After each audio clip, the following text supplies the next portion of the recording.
that you have come here and attended this political meet with our candidate Jeevan Reddy Garu.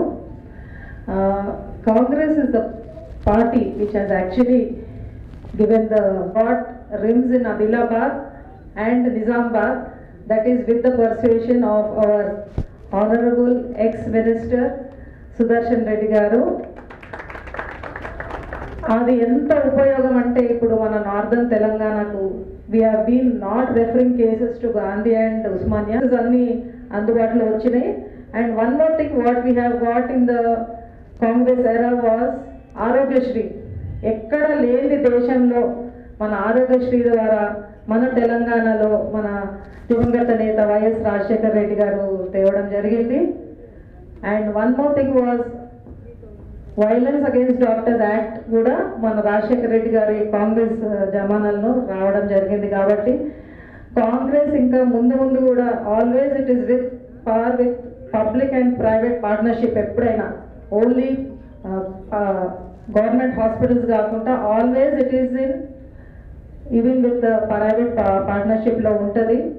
ఇప్పుడు ముందు ముందు కూడా అనేకమైన like PHCs కూడా they want to improve all the PHCs with all the facilities that is in the agenda. I have distributed the health agenda to all the doctors, so kindly go through what all agenda the Congress government wants to give. So Congress is for doctor community, so all of us must think before we vote and we all must support our candidate Jeevan Reddy Garu, who is a very senior. He's a leader of 40 years. He's had experience. He's always among the people with a simplicity. So I request all of you, think all your intellectuals. మీ ఒక్కరే కాదు, మీరు ఆలోచన చేసి మనము అందరికీ ఒక 100 మందితోని వేయించేంత సత్తా ఉంటుంది. కంటే రోజు రోజు మనము ఎందరో పేషెంట్స్ క్లయింట్స్ ఉంటారు. కాబట్టి please think before well wishers and all to support Jeevan Reddy గారి కండిషన్. Thank you. నా డాక్టర్స్ అందరికీ నమస్కారాలు. మీరందరూ మా ప్రజల హెల్త్ కాపాడి వాళ్ళ కుటుంబాలను కాపాడుతూ ఉన్నారు. కాబట్టి మీరంటే ఎప్పటి గౌరవం ఉంటుంది. ప్రజాప్రతినిధులకు ఎక్కడో ఒకళ్ళు ఇద్దరు ఉంటారు తప్ప గౌరవం ఉంచుకుందాం. అదేవిధంగా సమస్యలు ప్రతి దగ్గర సమస్యలు వస్తూ ఉంటాయి. ఆ సమస్యని పరిష్కరించుకోవడం ఎలా అని మనం డిస్కషన్ చేసుకుందాం. ఇంకా టైం ఇప్పుడు లేదు కాబట్టి మీరు 50 బెడ్స్ ఒకటి చెప్పారు. మన జీవన్ రెడ్డి గారు పార్లమెంట్ మెంబర్ అవుతారు. ఎక్కడైతే మనకు నిర్లక్ష్యం చేస్తూ ఉన్నదో 10 సంవత్సరాల నుంచి గవర్నమెంట్ సెక్టర్ అటువంటి వాళ్ళని తొలగించుకుంటూ మన ప్రజాస్వామ్యాన్ని కాపాడుకోవటానికి కొన్ని మనం చేసుకోవాల్సి వస్తుంది. ఏదైనా మనం చట్టాలు కానీ ఏదైనా కానీ ప్రజలు ఇబ్బంది పడ్డప్పుడు డిస్కషన్ చేసి దాన్ని చేంజ్ చేసుకుంటేనే మనందరికి ఉపయోగపడగలుగుతాం. కాబట్టి తప్పనిసరిగా సమస్యలు ఏదైతే ఉంటుందో లేకుంటే స్టేట్ గవర్నమెంట్ పరిధిలో ఉన్నా చేసుకుందాం. ఒకటే నా రిక్వెస్ట్ ఏంటంటే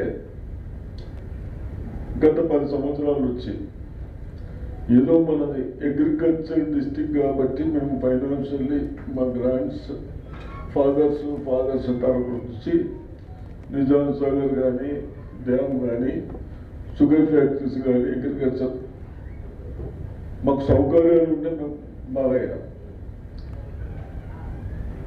అదొకటి. అంతేగాని మళ్ళీ మీ అందరినీ దృష్టిలో పెట్టుకొని ఇటు టైం కాదు కానీ నామ్స్ ఉన్నాయి, నామ్స్ని పక్కన పెట్టి చార్జెస్ చేసుకుంటా చేస్తూ ఉంటారు. అవన్నీ తర్వాత చూద్దాం.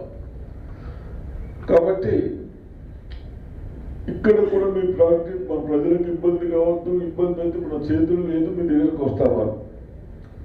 వాళ్ళ కనీసం పేమెంట్ కెపాసిటీ ఉండాలని ఇమ్మీడియట్ మనం 15 years క్రితం మన ఆయకట్టును తగ్గించుకోలేదు. 1,00,000 ఎకరాలకు నిజాం సాగర్ నుంచి నీళ్లు రాకపోతుంటే మనం లింక్ పెట్టి చేసుకున్నాం. సిన్స్ 15-18 yearsలో 36 క్రాప్స్ వచ్చినాయి. ఒక 1 year క్రాప్ రాలేదు, సెకండ్ క్రాప్. అంటే ఆ క్యాష్ రొటేషన్ ఒంట్లో అందరం బాగుంటున్నాం. మా థింక్ ఏంటంటే ఫస్ట్ బేస్ దాన్ని బాగా చూస్తాం. దారుణం. షుగర్ ఫ్యాక్టరీ ఉంటే చాలా చేంజెస్ వస్తూ ఉన్నాయి. దాన్ని కూడా దాన్ని క్లోజ్ చేశారు. మొన్ననే మా కమిటీలో మేము ఇద్దరం మెంబర్స్ ముఖ్యమంత్రి గారికి రిక్వెస్ట్ చేయగానే మా కమిటీ చెప్పిన తర్వాత శ్రీధర్ బాబు గారు చైర్మన్ మినిస్టర్ ఇండస్ట్రీస్ అంటే దానికి డ్యూస్ ఎట్లా అయిపోయినాయంటే కొద్దిగా ఉంటే ఇంట్రెస్ట్ బై ఇంట్రెస్ట్ అనుకుంటాం 400 crores పోయినాయి. వన్ టైం సెటిల్మెంట్ అని 180 చేసినాం. ఇప్పుడు దాంట్లోకి వెళ్ళి ఒక 43 crores కట్టాం. బ్యాలెన్స్ కట్టి ఆ షుగర్ ఫ్యాక్టరీ స్టార్ట్ చేస్తే కూడా డిఫరెంట్ క్రాప్స్ ప్లస్ కూడా ఇన్కమ్స్ కూడా పెరుగుతాయి. రైతులు పేయింగ్ కెపాసిటీ వస్తుంది అందరికి. ఇన్కమ్స్ పెరిగితే కార్మికులు కూడా పెంచుతాడు వాళ్ళు. కాబట్టి ఇవన్నీ చూసుకు ప్రవర్తనలు రావాలని మా ఆలోచన. కానీ మాకు ఏమవుతుందంటే ప్రాబ్లమ్స్ ఈ ఓట్లతో ప్రాబ్లం వస్తావు. అవగాహన లేక ఆలోచన లేకుండా ఓట్లేసి సిస్టమ్స్ అంతా సఫర్ అవుతా ఉన్నాం. మేము ఇంత కష్టపడి కాలేజ్ ఎందుకు పెట్టాము? 80% ఇక్కడనే ట్రీట్మెంట్ కావాలి. కార్పొరేట్ పోతే మేము తట్టుకోలేము. అంత మిడిల్ ఫ్యామిలీస్ చిన్న ఫ్యామిలీస్ అని మా థింక్ ఉండే. ప్లస్ నా స్టూడెంట్స్కు ఎడ్యుకేషన్ వస్తుంది. అంటే మా థింక్ ఎట్లుంటుండే ఎక్కడైనా కానీ ప్రొఫెసర్స్ లేకుంటే నేను 2 years వరకు బహుశా 2 years అనుకుంటా మా సొంత డబ్బులతో హైదరాబాద్ రిటైర్డ్ అయిన పెద్ద డాక్టర్లను తెప్పించుకొని నా పిల్లలకు క్లాసెస్ తీసుకుంటాను. ఆ విధంగా చేస్తూ ఉన్నాం. కానీ ఆ హాస్పిటల్ ఇప్పుడు సరిగ్గా లేదు. కొందరు డాక్టర్స్ మీరు బయట పోతే 4-5 lakhs తీసుకుంటారు. ఇక్కడ చేంజ్ చేస్తూ ఉన్నారు. నీ రిప్లేస్ చేస్తూ ఉన్నారు. అది అనెస్థీషియా కూడా జస్ట్ 15 years కింద బాగా తక్కువ ఉంది డాక్టర్స్ అనెస్థీషియా. అంతేనా? అప్పుడు మేము ఏమి ఆలోచించినాము అంటే మన థింక్ చెప్తున్నాం మీ అందరికీ. మాకు సెక్రటరీ కూడా మంచిగా ఆయన ఉండే సత్యనారాయణ అని ఐటీ ఇద్దరం కలిసి సార్ ఎంబీబీఏ చేసిన వాళ్ళు డాక్టర్స్ చాలా ఉన్నారు. అనెస్థీషియాకు చెన్నైలో ట్రైనింగ్ ఇస్తే 6 months ట్రైన్ తర్వాత నాకు కరెక్టేనా అట్లా ఆలోచనతో కూడా పెట్టిస్తాం. మీరు అటువంటి వాళ్ళకేమో ఓట్లు రైతులు బాగా కదా.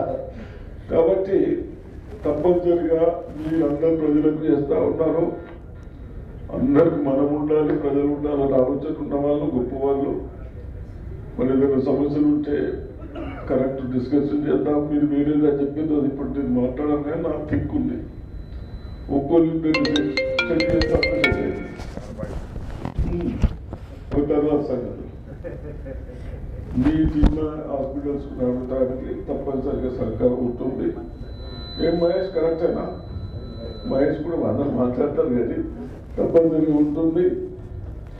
జీవన్ రెడ్డి గారు కూడా స్టేట్కి ఉంటాడు, సెంట్రల్ కూడా ఉంటాడు.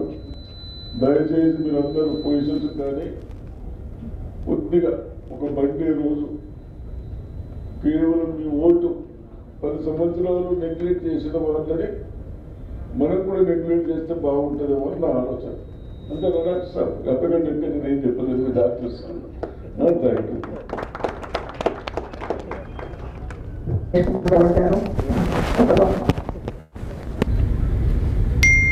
జీవన్ రెడ్డి గారు, కంసు గారు, రవీంద్ర రెడ్డి గారు, స్వామి గారు, మిగతా డాక్టర్స్ గారు. డాక్టర్ ప్రొఫెషన్ అనేది చాలా గౌరవప్రదమైన ప్రొఫెషన్. ఏ పిల్లలు 10th పాస్ అయితే మీరు ఏం అవ్వాలనుకుంటున్నాం అంటే మెజారిటీ పిల్లలు డాక్టర్ అవ్వాలనుకుంటారు. డాక్టర్ అనే పదానికి ఆ ప్రాముఖ్యత, గౌరవం ఆ రోజుల్లో చాలా అరకొర మెడికల్ కాలేజ్, చాలా తక్కువ సీట్స్. కానీ ఇవాళ ఆపర్చునిటీస్ పెరిగినాయి. అది యూనియన్ గవర్నమెంట్ కానీ స్టేట్ గవర్నమెంట్స్ కాలేజెస్ పెంచుతూ పోయినారు. అపారమైనటువంటి ఆపర్చునిటీస్ వస్తున్నాయి చదువుకోవాలనుకున్న వాళ్ళకి. అది కూడా పెరుగుతూ ఉంది. డాక్టర్స్ ప్రొఫెషన్స్లో మన నిజామాబాద్ ఎంబీబీఎస్ డాక్టర్ చాలా గొప్ప మేము చిన్న ఉన్నప్పుడు.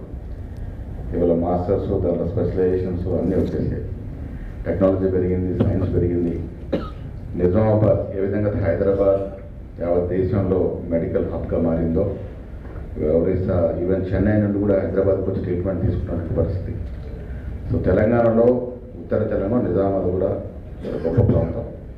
ఇక్కడ 2010లో మెడికల్ కళాశాల రావడానికి ఆనాడు మంత్రిగా ఉన్నటువంటి సుదర్శన్ రెడ్డి గారు, తర్వాత రోషయ్య గారు, కిరణ్ కుమార్ రెడ్డి గారు, సుదర్శన్ రెడ్డి గారితో మేము కూడా చాలాసార్లు గులాబ్ నబీ ఆజాద్ దగ్గరికి వెళ్ళి పర్సూట్ చేయడం.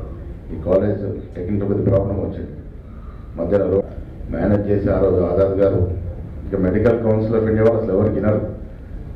ఆనాడు ఆజాద్ గారు పిలిచి 10 సార్లు పోయి ఉంటాం, నేను సుదర్శన్ గారు ఢిల్లీకి పిలిచి ఒప్పించడం, ఆ కాలేజ్ రావడం జరిగింది. ఇక్కడ హార్ట్ స్పెషలైజేషన్ అది కూడా యూనిట్ పెట్టుకున్నాం. మెడికల్ కళాశాలతో పాటు మంచి ఏదైనా స్పెషలైజ్డ్ యూనిట్స్ రావడానికి రేవంత్ రెడ్డి గారు సుదర్శన్ రెడ్డి గారితో చాలా గౌరవం ఉంటాడు, మాకు కూడా సన్నిహితంగా ఉంటారు. కాబట్టి ఒక స్పెషలైజేషన్ మంచి యూనిట్ తీసుకొచ్చి నిజామాబాద్ ఉత్తర తెలంగాణ హైదరాబాద్ తర్వాత ఇది ఒక మెడికల్ సిటీగా తీర్చిదిద్దేందుకు ప్రయత్నం చేస్తామని మనం చెప్తా ఉన్నాం. కేంద్ర విషయంలో జీవన్ రెడ్డి గారికి అపారం అనుభవం, 45 ఇయర్స్ పొలిటికల్ క్యారియర్లో మచ్చ లేకుండా క్యారియర్ నడుపుకోవడం అనేది అరుదైన విషయం. చాలామంది 20 ఏళ్ళు 30 ఏళ్ళు రాజకీయాలు ఉంటారు, బట్ ఇన్నేళ్ళ రాజకీయ జీవితంలో మంత్రిగా, ఎమ్మెల్సీగా, పలుమార్లు ఎమ్మెల్యేగా ఈనాటి వరకు కూడా ఏ మచ్చ లేకుండా రాజకీయాలు ఉండడం అనేది అరుదైన విషయం. ఆయనకున్న అనుభవం, ఆ పొలిటికల్ ఎక్స్పీరియన్స్, ఆ ఓపిక. మంత్లో 25-26 రోజులు చెప్తేలా ఉంటారు. గాంధీ భవన్లో ఏ కార్యక్రమం వచ్చి ఫోన్ చేసినా నన్ను వదిలే బాబు నేను ఎక్కడే ఉంటానన్నమాట.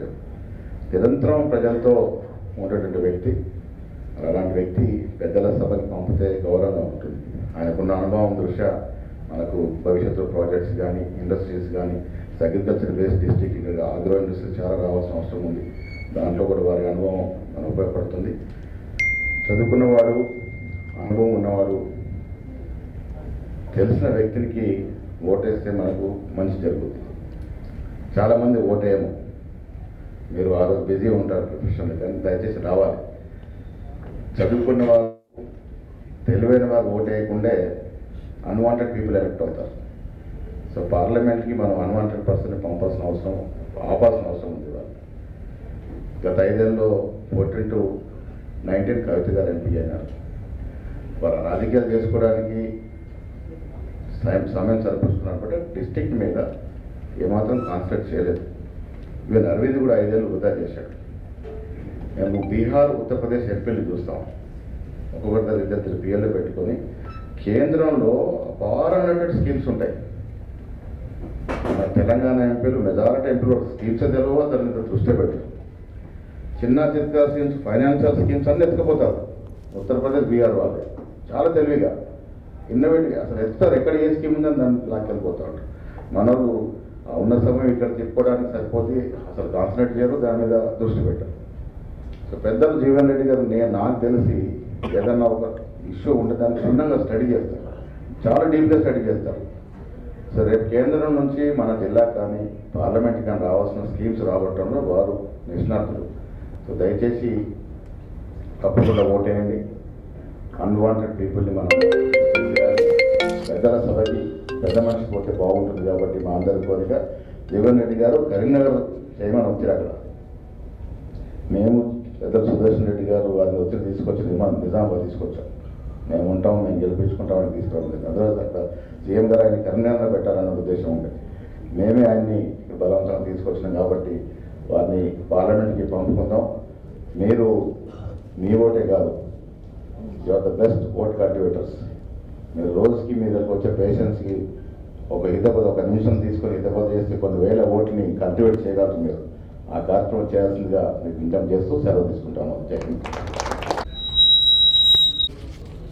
ప్రస్తుత బోధన శాసనసభ్యులు మిత్రు సుదర్శన్ రెడ్డి గారు, శాసన మండలి సభ్యులు మహేష్ గారు, ముఖ్యంగా నిజామాబాద్ పట్టణానికి చెందినటువంటి ఎలైట్ సిటిజన్స్, పర్టికులర్లీ డాక్టర్స్, ఈరోజు మిమ్మల్ని కలుసుకొని రేపు రాబోయేటువంటి పార్లమెంట్ ఎన్నికల్లో మీ అందరి మద్దతు కోరడానికి సమావేశాన్ని ఏర్పాటు చేసుకోవడం జరిగింది. డాక్టర్ కవిత తీసుకున్నారు. వాస్తవంగా భూపతి గారు రూరల్ శాసనసభ్యులు, సౌత్ గవర్నమెంట్ పర్టికులర్ అదేవిధంగా విద్య వైద్యం ఈ రెండు కూడా ప్రాథమికంగా వీళ్ళ రాజ్యాంగ నిబంధనలకు అనుగుణంగా ప్రభుత్వం ఫ్రీ ఎడ్యుకేషన్ ఫ్రీ మెడికల్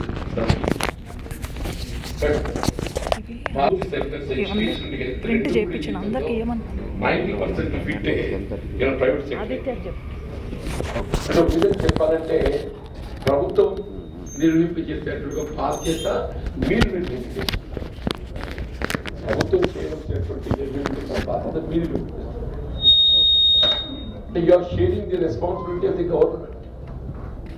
కాబట్టి వీళ్ళు మీ హ్యాండ్స్ క్యాప్చర్ చేయాల్సినటువంటి యొక్క బాధ్యత ప్రభుత్వంపై ఉంటుంది.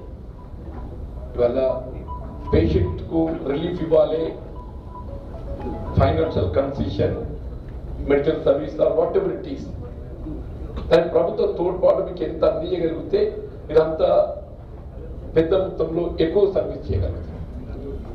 అది చేయవలసినటువంటి బాధ్యత ఇవాళ కేంద్ర ప్రభుత్వం కానీ రాష్ట్ర ప్రభుత్వమే కానీ. అయితే government is putting tax putting ఏదైతుందో government is trying to extract benefit out of it. Government is trying to extract benefit out of it అని చెప్పండి. ఇది చూస్తుంటే రియల్లీ అంటే ప్రభుత్వం యొక్క ఆలోచన విధానం ఏ విధంగా కొనసాగుతుందో కొంత ఆశ్చర్యం కలుగుతుందని చెప్పండి. సరే, ఇది కేవలం ఒక వ్యక్తిగత అభిప్రాయం కావచ్చు, ప్రభుత్వం యొక్క ఆలోచన విధానం కూడా ఆ విధంగా ఉండాలని చెప్పండి. ఇప్పుడు రాజశేఖర రెడ్డి గారు ముఖ్యమంత్రిగా వారి బాధ్యతలు చేపట్టినప్పుడు ఫ్రీ మెడికల్ సర్వీస్ అసలు ప్రభుత్వం వైపుగా కల్పింపచేసే సౌకర్యం ప్రభుత్వం కల్పింప చేయలేకపోయినప్పుడు ఎవరైతే కార్పొరేట్ సెక్టర్లో వైద్య సదుపాయం పొందుతారో వారికి ఉచితంగా సౌకర్యం కల్పింప చేయాలనే ఒక భావనతో ఆరోగ్యశ్రీ ఇంట్రడ్యూస్ చేసింది. అందరూ కూడా ఎవ్రీబడి సర్ప్రైజ్ కెరీర్ పాసిబుల్ అని చెప్పారు. క్వశ్చన్ కూడా దీని కాదు, ప్రపంచంలో కూడా free medical service government insurance అమలు చేయాలని చెప్పండి. గత ప్రభుత్వం కొంత నిర్వీర్యం అయిపోయింది. అది ఇంకా డీసెంట్రలైజ్ కావాలి. అది డీసెంట్రలైజ్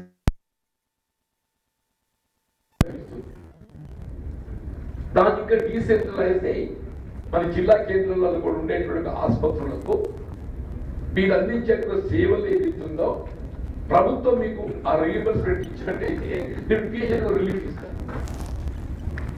ప్రభుత్వం మీకు రీఎంబర్స్మెంట్ ఇస్తే మీరు పేషెంట్ రిలీఫ్ ఇస్తారు.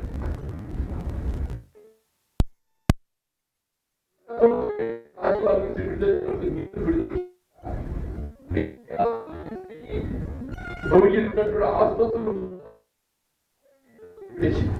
ఎందుకంటే ఎప్పుడు వస్తుంది దానికంటే మేము ఎంతో కంటే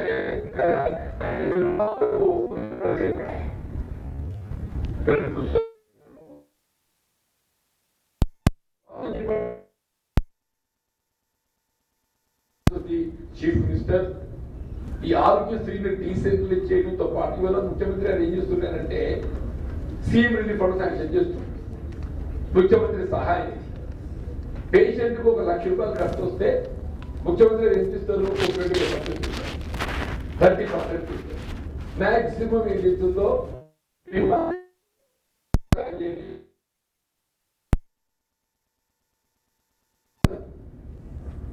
ఈ సీఎం రిలీఫ్ ఫండ్ అనేది ఏదైతే మొత్తం ప్రభుత్వం వెచ్చిస్తుందో ఇది ఎందుకు దీన్ని స్విచ్ ఓవర్ చేసింది?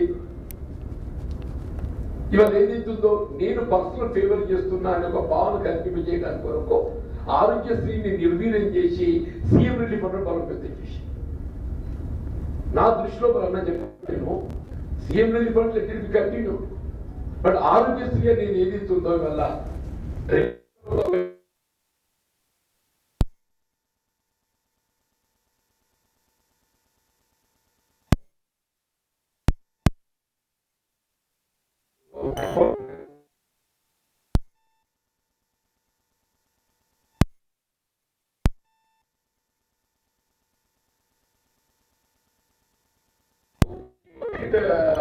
implemented.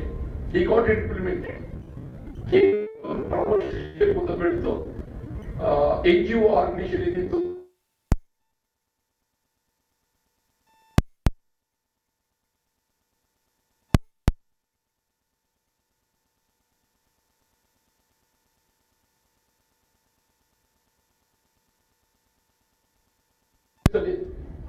It has to be studied. It has to be studied. Government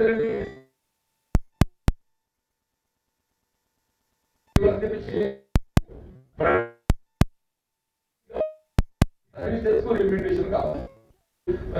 మీరు కోరేది ఏమిటో మీ సర్వీసెస్ కు మీ రిక్వైర్మెంట్ కావాలని కోరుతున్నారు.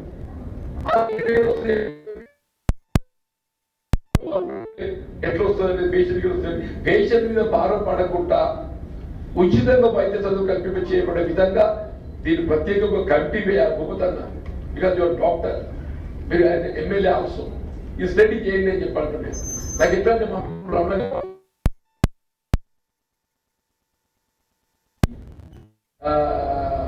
కొంత పర్సెంటేజ్ ఆఫ్ ప్రీమియం ఏదైతుందో గవర్నమెంట్ ఆఫ్ ఇండియా షేర్ చేసేట్టు, రెస్ట్ పర్సెంటేజ్ ఆఫ్ ప్రీమియం ఏదైతుందో ఎన్జిఓ ఆర్గనైజేషన్ షేర్ చేసేట్టు. ఆయన ఏం చేసి మొత్తం మందికి ఆధార్ కార్డు కూడా పెట్టేసి మొత్తం మంది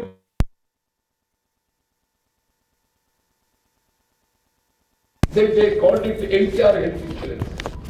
ఎన్టీఆర్ హెల్త్ ఇన్సూరెన్స్ అని చెప్పారు. మొత్తం మంది కనిపించేసి ఏదైతుందో మన కేంద్ర ప్రభుత్వం మనకు ఆయుష్మాన్ భారతే కానీ ఏదైనా కానీ whatever the service financial benefit రాష్ట్ర ప్రభుత్వానికి యాడ్ చేద్దాం. యాడ్ చేసి ఏదైతుందో ఇప్పుడు మెడికల్ సర్వీసెస్ డాక్టర్స్ స్ట్రెంథన్ అవుతారు. పేదవాడికి అయితే ఉచితంగా వైద్య సదుపాయం కల్పిస్తారు చెప్పండి. That will definitely examine. And అప్పుడు జిఎస్టీ ఆల్సో ఇదేదైతే మెడికల్ ఎక్విప్మెంట్స్ జిఎస్టీ మెడిసిన్స్ మీద జిఎస్టీ వేయటము ఇంత దుర్మార్గం ఇంకోట్లేదని చెప్పండి. తప్పకుండా వీళ్ళు ట్రై టు మాకు అవకాశం వస్తే దాన్ని ఏ విధంగా తొలగింపు చేయాలి, ఏ విధంగా తగ్గింపు చేయాలి కూడా దృష్టి కేంద్రీకృతం చేస్తానని చెప్పంటూ నేను. And your registration of the hospitals also.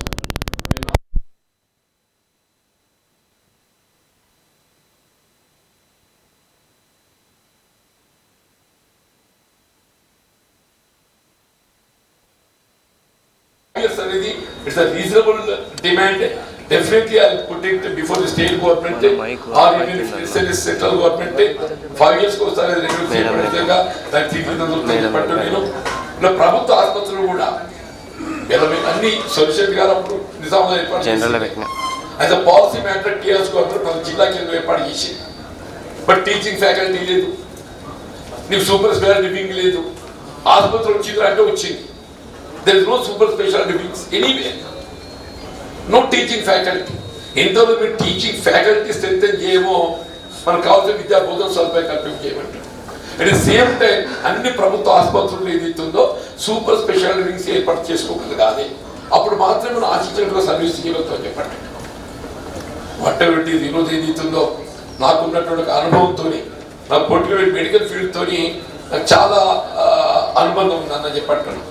నేను అయ్యి చూస్తే ఎర్రమంజల్ కాలేజ్ రిజిస్ట్రేట్ రోజు పొద్దున్న చేసిన హైదరాబాద్ ఉన్నా అని చెప్పారంటే నిమ్స్ హాస్పిటల్ విజిట్ చేసేవాడిని. హైదరాబాద్ ఉంటే తప్పక I use to visit NIMS hospital everyday. Babiraj garu ఒకరు ఉంటాడు, బాబిరాజ్ గారు ఒకరు ఉంటే నేను ఒకరు ఉంటుంది. బాబిరాజ్ గారు ఇంకొక ప్రత్యేకత ఏంటంటే పాప ఆయన ఫ్యామిలీ వైఫ్ ఏది ఇస్తుందో పేషెంట్స్ కెరీర్ కూడా తిరిగిస్తుంటారు. బాబిరాజ్ గారి వైఫ్ అంతే. అంటే అది మనము medical service is so big service అంటే ఒక్కసారి మనం ఒకటి సేవ చేసాం చెప్పంటే వాడు జీవితకాలం గుర్తుపెట్టుకోవచ్చు చెప్పంటారు.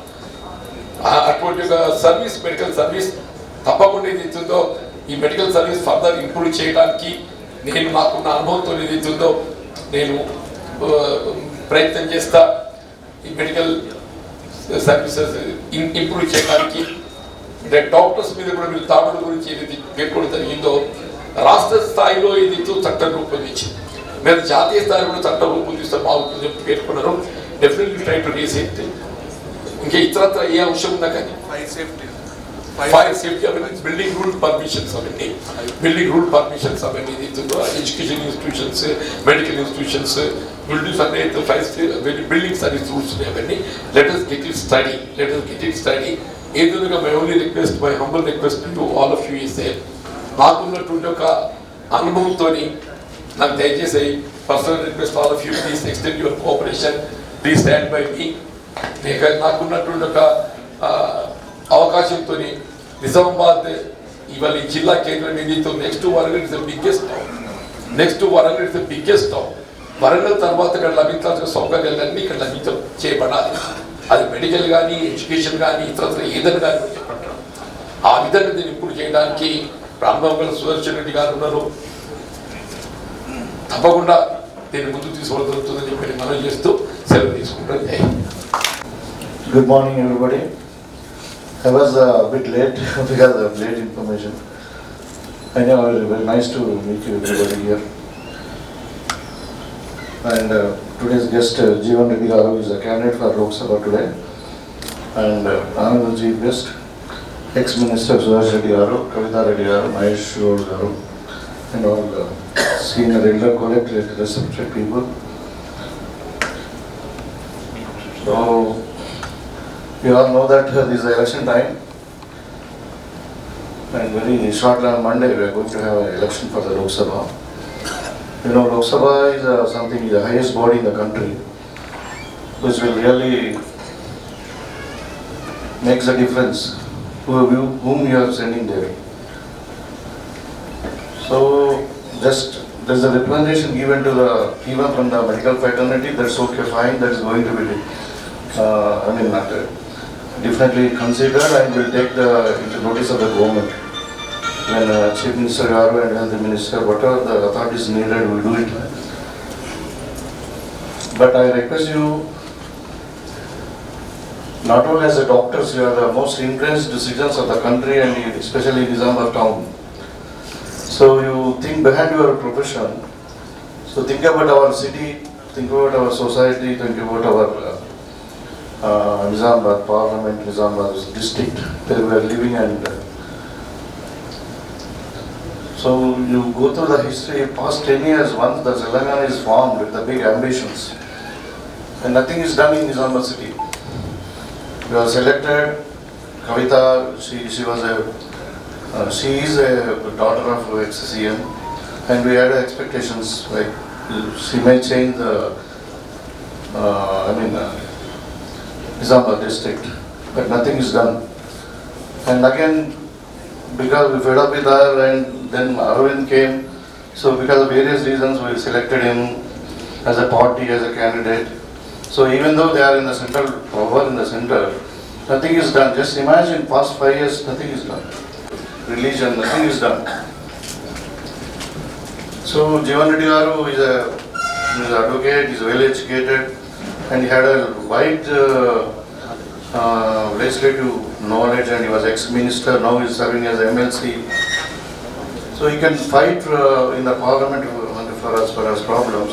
He had a vision also, like he wanted to have a green smart city for Nizamabad. We want to have a big ring road around the Nizamabad, and a women's college, degree college, and engineering colleges. So he is more concerned about the education. So just I want to make a reminder that whatever the institutions in the Nizamabad is brought by the Congress party only, say medical college, Telangana University, Triple IT, all the model schools. So Congress is for education, for health. Even if you see the budget of the health this time, it is almost health and education is more than 30,000 crores. So in the past it was only 6%, now it is 12%, almost doubled. So Nizamabad city is almost, it became like a dead city, It is something like becoming an old city in Hyderabad. So there is no growth, there is no industries, except agri industries and these rice mills and all, nothing is done. So roads are poor, infrastructure is poor, drainage are poor. So very difficult traffic management, there is no flyovers, there is no ring road, even bypass is not completed since 10 years. That I would like to inform you that the bypass is sanctioned by the Jeevan Reddy Garu when he was R&D minister. So these are there's so many things, but while you are sending the person to the parliament, this is the one candidate you have to select, because you have seen the other two people. Then regarding the party, Congress party, BJP, Congress party is something, it is ఇప్పుడు ఇందిరాగాంధీ గారు ఉన్నారు, she sacrifice for the country. Rajiv Gandhi గారు ఉన్నారు, ఈ diet for the country. Jawaharlal Nehru గారు and even Mahatma Gandhi వీళ్ళంతా జైలుకు పోయిన దేశం కూడా. ఇప్పుడు జాతీయవాదము, దేశము సురక్షితం అని మాట్లాడుతుంది కదా. Before Modi India was not safe. యాక్చువల్గా India had a big threat from the Pakistan. Pakistan నడివిచ్చింది ఎవరు? పాకిస్తాన్తో యుద్ధం చేసి పాకిస్తాన్ ఓడగొట్టి పాకిస్తాన్ 2 ముక్కలు చేసినటువంటి పార్టీ ఇందిరాగాంధీ గారు, కాంగ్రెస్ పార్టీ. ఇవాళ పాకిస్తాన్ ఎంత వీక్ అయిపోయిందంటే మన వైపు కన్నెత్తి చూసే పరిస్థితులు. We are safe. Who has done it? Congress party is done it. So like ఇప్పుడు అంటే దేశభక్తి అంటున్నారు కదా. I ask you people, Modi కానీ లేకుంటే ఇంకా అమిత్ షా గారు కానీ, so called the faces of the BJP, ఎవరైనా దేశం కొరకు జైలుకు పోయినారు? ఎవరైనా దేశం కొరకు ప్రాణం అర్పించినా? మన తెలంగాణ ఇచ్చినా? Then so many hurdles. స్వాతంత్ర ఉద్యమంలో లేరు, తెలంగాణ ఉద్యమంలో లేరు, దేశం కొరకు ప్రాణం ఇచ్చింది లేదు, దేశభక్తులు. ఇవాళ చెప్తున్నా కదా, I'm sorry to say maybe many people here, but Gujarat is root in the country. ఇప్పుడు ఎన్పిఎస్ ఎవరు పెట్టిరు? 16 lakh course.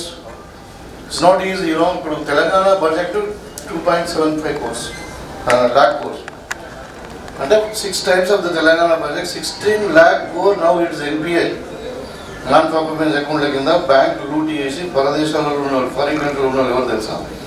Out of 18 people are Gujaratis. And who is safeguarding them? Government, present government. ఇప్పుడు నేషనల్ అసెట్స్ ఉన్నాయి, చెప్తున్నాను. National assets అంటే మనం ఎంత కష్టపడితే ఒక ఆస్తి క్రియేట్ అవుతుంది.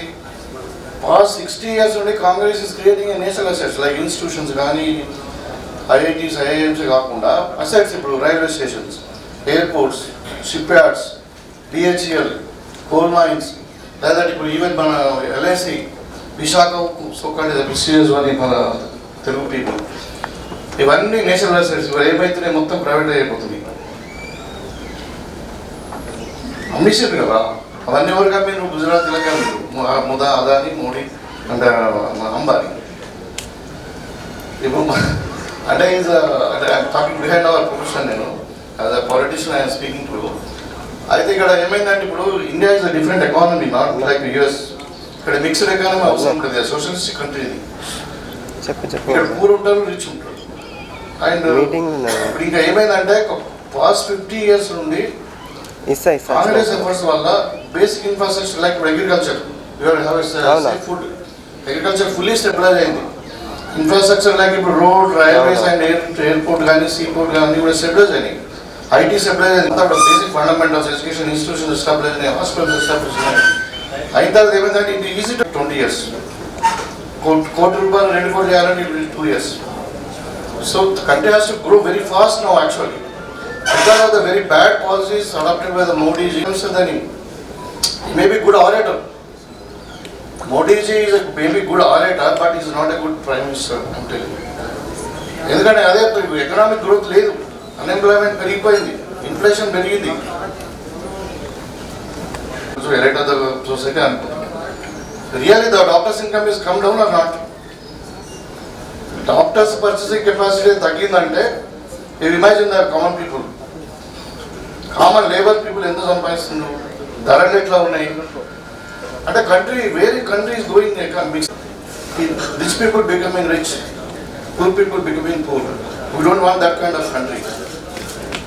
అంటే బీట్ బ్రాడ్ యాంగిల్లో Congress has a different ideology. ఇవాళ సెక్యులర్ పదవి తీసేస్తాము, కాన్స్టిట్యూషన్ చేంజ్ చేసేస్తాము, 2/3 మెజార్టీ కావాలని అంటున్నారు. Real is it possible to ఎట్లాంటి? ఇప్పుడు భారతదేశం మనం చరిత్ర చాలా మంది పిల్లలకు తెలియదు. Nearly 1000 years Muslims ruled us. 1000 years, not a single year or 2 years. And Christians ruled us. They ruled, not citizens. They lived as they పరిపాలించిన రాజులు వాళ్ళు కూడా. అట్లా హిందూ మతానికి ఏం డోకా లేదు. ముస్లిమ్స్ 1000 ఏళ్ళు పరిపాలిస్తేనే డోకా జరగలేదు, ఇప్పుడు జరగాలి, ఇంకా మనమే ఉన్నాం అంతా. అంటే the exploitation kind of things you should not go in that trap. అంటే ఇంకొకటి చెప్తున్నా, అంటే ఈయన ఇంటలెక్చువల్ ఇలా ప్రపంచంలో ఎక్కడైనా ఎవడైతే ఫండమెంటలిస్ట్ని పట్టుకున్నాడో లైక్ ఇరాన్, ఇరాక్, పాకిస్తాన్ అంతా నాశనమే. అంటే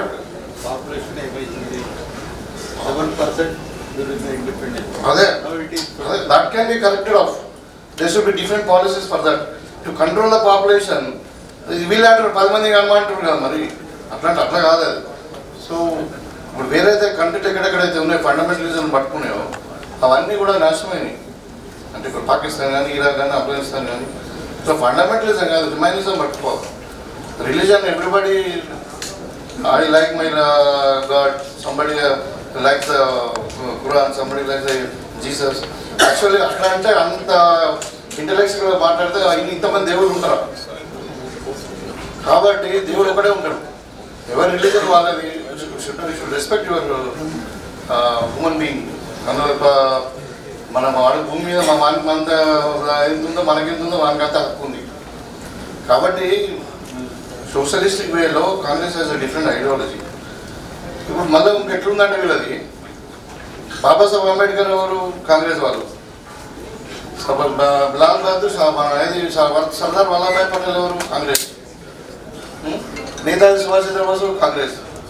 వీళ్ళంతా మంచోళ్ళు, దేశభక్తులు. వీళ్ళంతా ఓన్లీ నెహ్రూ ఇందిరాగాంధీ వచ్చేసరికి దేశద్రోహులు. అంటే ఐడియాలజీ స్ప్రెడ్ ఎట్లుంటా అంటే చెప్తున్న నరేటివ్. ఇప్పుడు suppose Sardar Vallabhbhai Patel they made for unity of the unity statue in Ahmedabad. Sardar Vallabhbhai Patel is a only Home Minister in the cabinet of the Nehruji. So how the Home Minister can take a decision without Nehruji? Who has to run the government? Nehru. Jawaharlal Nehru was the Prime Minister of the country. He was running the cabinet. So he took a decision and implementation is done by the Home Ministry. You got it? Atla. At the Sardar Vallabhbhai Patel Gujarat కాబట్టి ఆయన credit వచ్చి, అంటే without Nehru permission Sardar Vallabhbhai Patel కూడా done these things. బాగా ఇక్కడ నడుస్తలేదు మన system, అంతే కదా. అంటే వాళ్ళకి నచ్చిన వాళ్ళని మంచోడు. కాంగ్రెస్ వాళ్ళంతా మంచోళ్ళే, కానీ నెహ్రూ ఇందిరాగాంధీ మంచోడు కాదు. అంటే దిస్ కైండ్ ఆఫ్ డ్యువల్, అంటే మీరు maybe not relevant now with elections, but అంటే this ideology I'm talking about. అంటే అందుకని ఏమంటున్నా అంటే you choose the best party and best candidate. మన ఫ్యూచర్, మన నిజామాబాద్ టౌన్ డెవలప్ కావాలి. అదే ఇప్పుడు మన టౌన్ డెవలప్ కావాలి అంటే ఇప్పుడు ప్రాబ్లం ఏంటంటే మోస్ట్ ఆఫ్ ది ఇంటలెక్చువల్స్ వచ్చి ఓటేస్తలేరు. ఇవాళ ఇప్పుడు మనము మన దుర్మార్గమైన పరిపాలన ఉండేది తెలంగాణలో. ఇప్పుడు debate in some other day. అయితే ఎవరు హూజ్ ఓటెడ్, ఈవెన్ పోలింగ్ బూత్కి వచ్చి ఓటేసేంత కూడా లేదు. సో అంటే నేను బీ రెస్పాన్సిబుల్ సిటిజన్. అందుకే అంటే మీరు take a right to take a decision. కానీ అంటే నేను ఏమంటున్నా అంటే you choose the best person and best party so that మన డిస్ట్రిక్ట్ కానీ మన town suggest you to think about it. Definitely Jeevan Reddy garu you will be voice for us in the parliament and in the nation. So మనం కుట్రాడి పని చేయించుకోవచ్చు మనకి ఏదన్నా సరే. మన ప్రొఫెషన్ ఇప్పుడు మీకు లక్కీ మనకి ఏంటంటే మన అసెంబ్లీలో ఇవాళ మేము 15 మంది డాక్టర్లు ఉన్నాం. సో డాక్టర్ ఫెటర్నిటీ వైపు నేను ఆరో కూడా ఐఎంఏ కూడా చెప్పినాను వీఆర్ విత్ యూ. బట్ అంటే నేను ఏమంటున్నా మన ప్రొఫెషన్ అనేది ఇంత పెద్ద సొసైటీలో ఒక చిన్న అంశం. సో దానికి మనం ఫైట్ చేద్దాం. మన డాక్టర్ ప్రొఫెషన్ గురించి మనకున్న ఫెటర్నిటీ ఏమంటారు దీన్ని ఈ ప్రాబ్లమ్స్ అన్ని కూడా మనం డిస్కస్ చేయొచ్చు. That is most of 99% within the government of Telangana. So national policies ఉంటాయి, కానీ అంటే be a responsible citizen is the bigger citizen of the country. మీరు ఇట్లా ఆలోచించండి అని చెప్పి సజెస్ట్ చేస్తూ సెలవు తీసుకుంటున్నాను.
Thank you.